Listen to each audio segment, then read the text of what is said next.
Trees. Our connection to them is universal. Perhaps it's because their growth and maturity often mimics that of human beings. When young, they grow fast. In adolescence, they become tall and strong.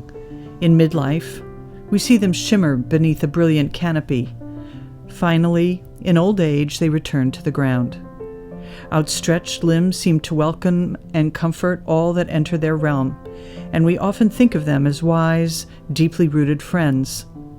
You can hear them. You can hear the stories, the tales, and the songs they sing.